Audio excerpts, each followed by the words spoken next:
Good morning, ma'am. May we get a confirmation from Palace if nangako po talaga si President Marcos kay Senator Bato na hindi siya gagalawin ng ICC? Wala po kami napag-usapan kung personal po niya itong sinabi.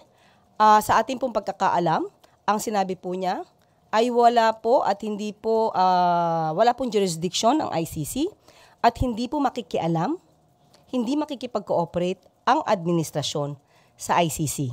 Pero never po naman niyang nabanggit na hindi po tayo makikipagtulungan sa Interpol.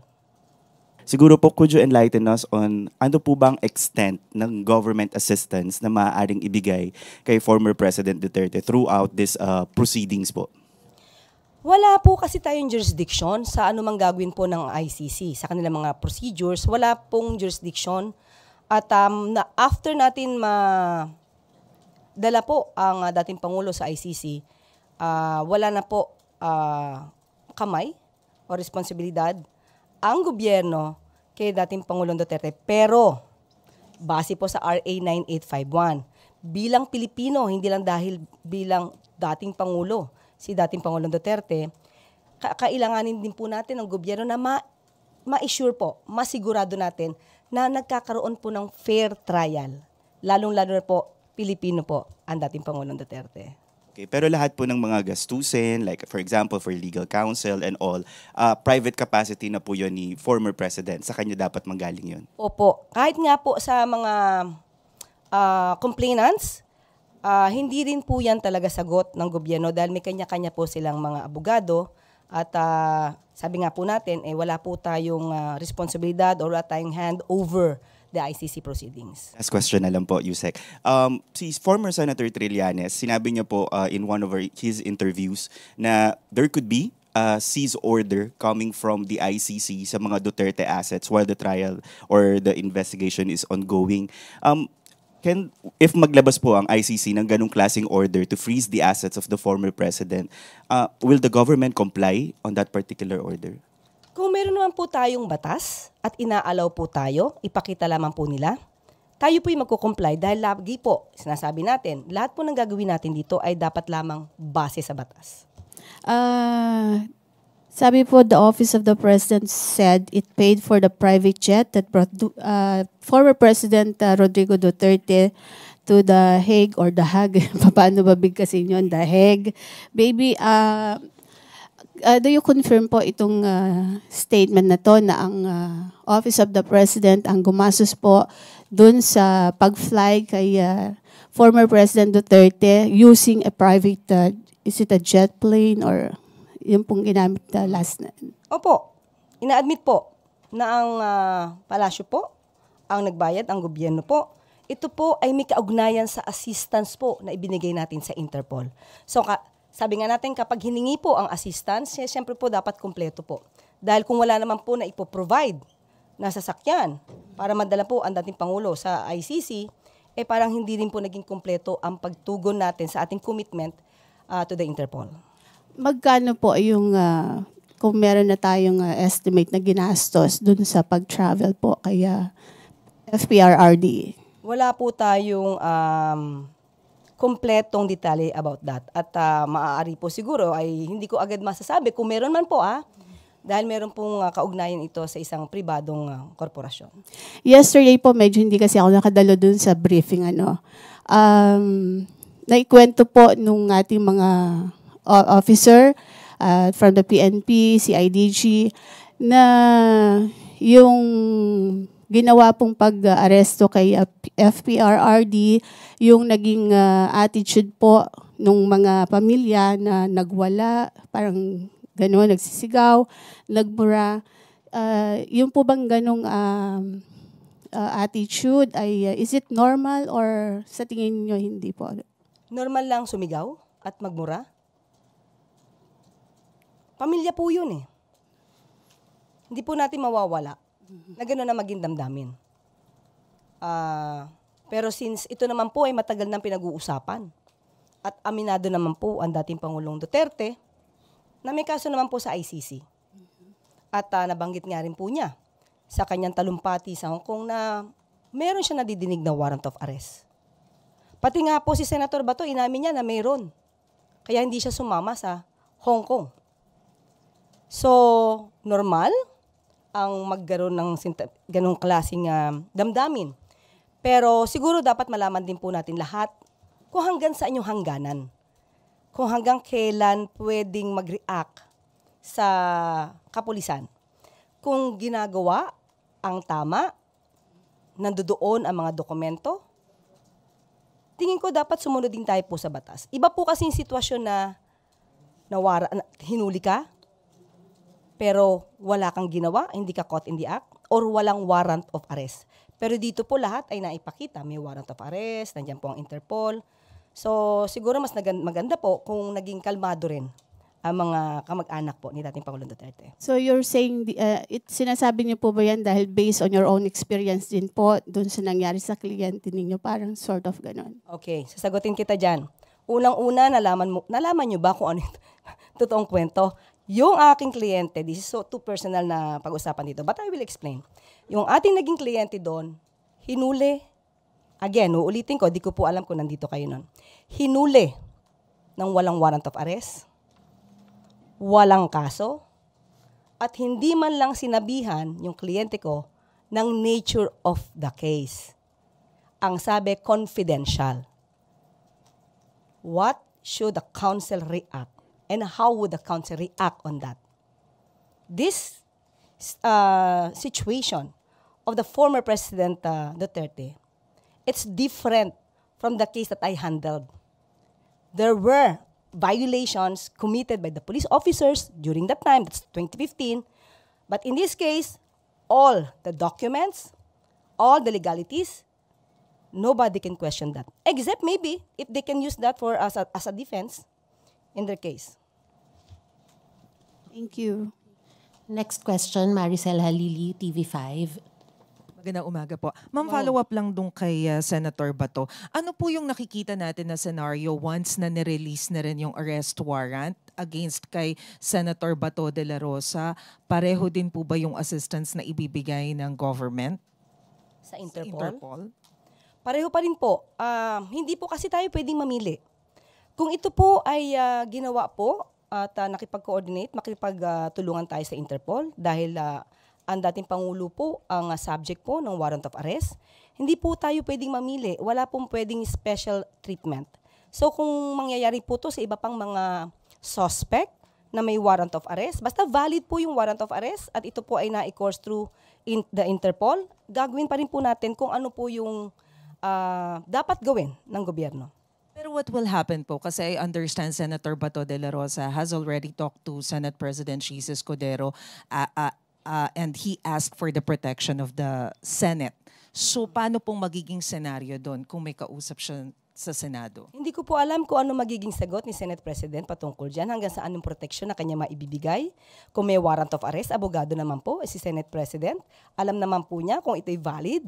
At pwede niya po na ikumpirma kung valid ang warrant of arrest. Hindi naman po niya siguro ikakalong at itatago ang masasabing suspect sa isang international criminal court. Last na lang po. Yesterday, Senator Bato de la Rosa mentioned that clearly it was a demolition job against him. Pero parang nag-benefit pa siya dun sa demolition job kasi tumaas daw yung kanyang survey sa Pulse Asia. Your reaction on that?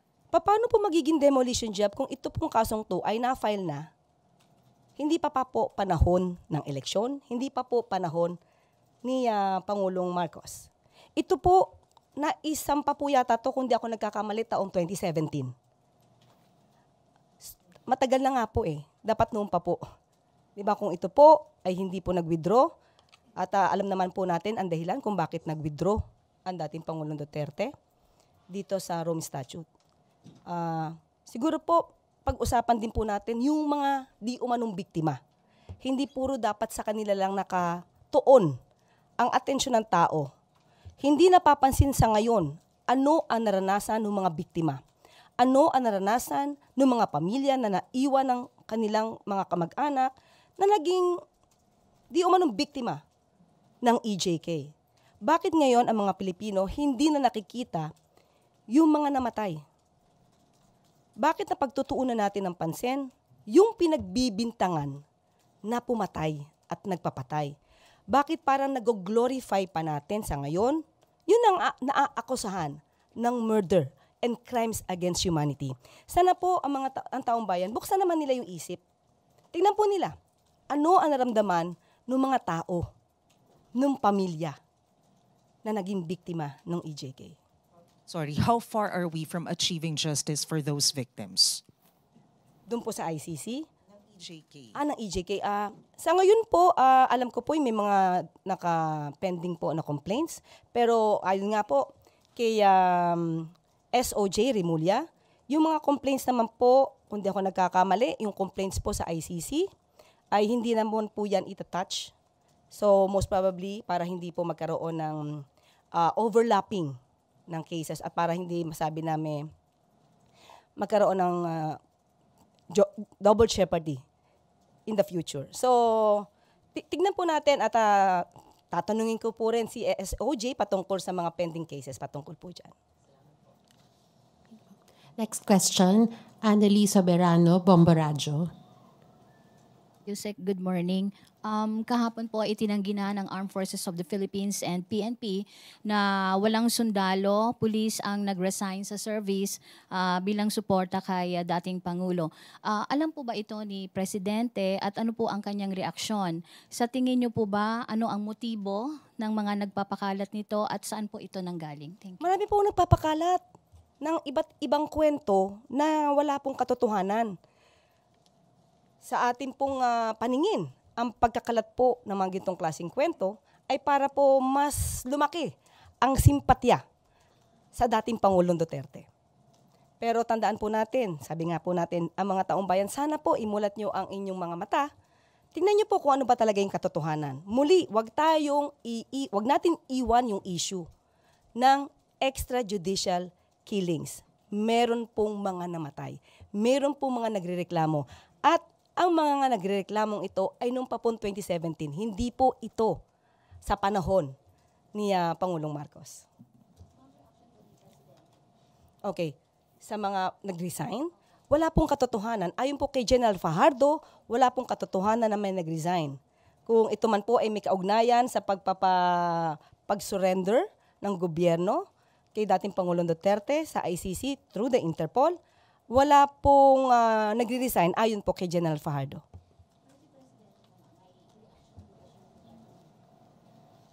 Kung wala pong nagre-resign, mas maganda po, di masaya po siya. Thank you, ma'am. Next Wala question. po. Loyalty check? Wala po. Dahil kampante po ang Pangulo na ang ginawa po naman ng administrasyon ay naaayon sa batas. Next question, Ivan Mayrina, GMA7. Yusek, magandang tanghali. Kaugnay ito nung sinasabi ni Senator Bato that he feels betrayed to the max. Those were his words. Na nangyari po ito sa kabila ng pagsigurong personal sa kanya ng Pangulo na hindi siya gagalawin ng ICC. May lumutang din pong allegedly a letter to the Vice President Sara, assuring her of the same thing, that the government will not cooperate in any way, shape, or form with the ICC, and that the President will always protect the sovereignty of the country at all times. Is there such a letter? Wala po. Nag-meeting po kami kanina ni Pangulo. Kasama po ako sa meeting kanina. Hindi po namin napag-usapan kung may letter. So, kung patungkol naman po kay Senator Bato, unang-una po, ulitin natin, hindi po tayo pwedeng magkaroon ng special treatment. Ang betrayal po sa isang tao, kung siya naman po ay naaakusahan, hindi po ito masasabing isang issue. Mas dapat po na ang Pangulo, ang gobyerno, ay hindi nagbe-betray sa batas. Hindi siya nagbe-betray kung anong interes ng bansa. Hindi siya dapat nagbe-betray sa mga taong di umanong naging biktima ng EJK. Hindi po pwede na dahil lang po naging kakilala, nakasama po, kung kailangan managot, dapat managot. Sabi naman po nila, sila naman po ay walang kasalanan. Hindi po ba't napakabilis naman nilang madidepensahan ang kanilang sarili at mapapabilis siguro ang pagtapos ng proceeding sa ICC kung sila mismo ang magdidepensa sa kanilang sarili dahil wala silang kinalaman ayon sa kanila. Ang tawag po ni Senator Bato sa katwiran ng gobyerno that we are cooperating with the Interpol and not with the ICC ay flimsy. Because the President allowed it. That's why it happened. Ganun po ang kanilang katwiran, nakikitang katwiran. Maaasahan po talaga natin yan sa kanila. Dahil sila po yung naging concerned parties dito. Maaasahan po natin ang ganyan damdamin. Pero hindi po niya pwedeng diktahan kung ano po ang ikikilos ng administrasyon. Lalong-lalo na po kung ito naman po ay mayroong patungkol sa ating commitment sa Interpol. Next question, Pierre Pastor, Bilyonaryo.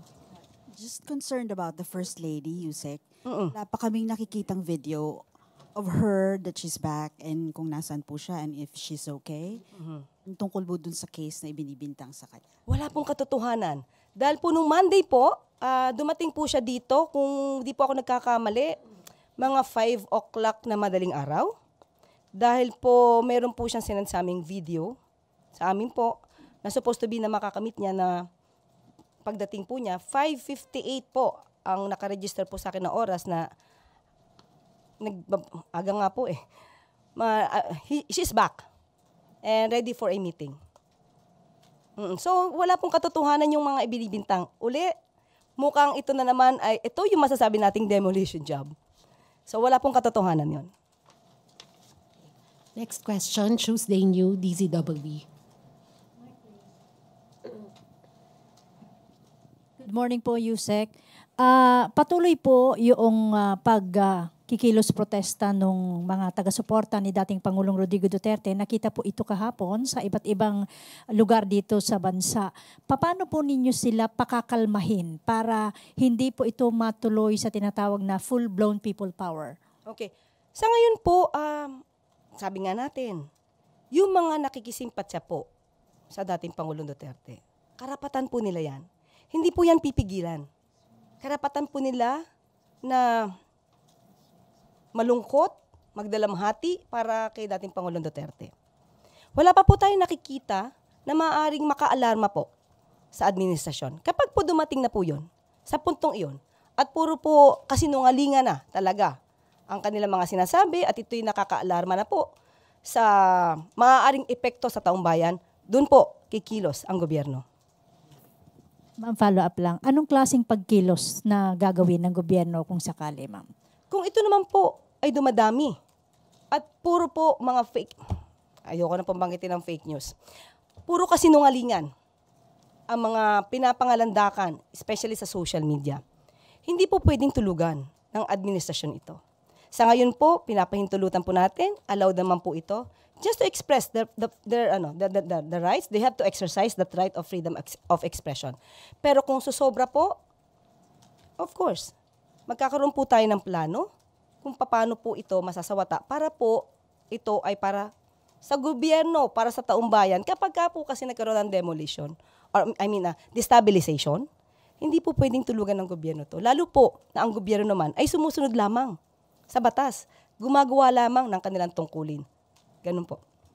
Last, ma'am, ano ang extent o ano po ang triggering factor para umaksyon na yung gobyerno sa ano yung hangganan na inaantay para sabihin na, oops, tama na yan, pigilan na natin yan?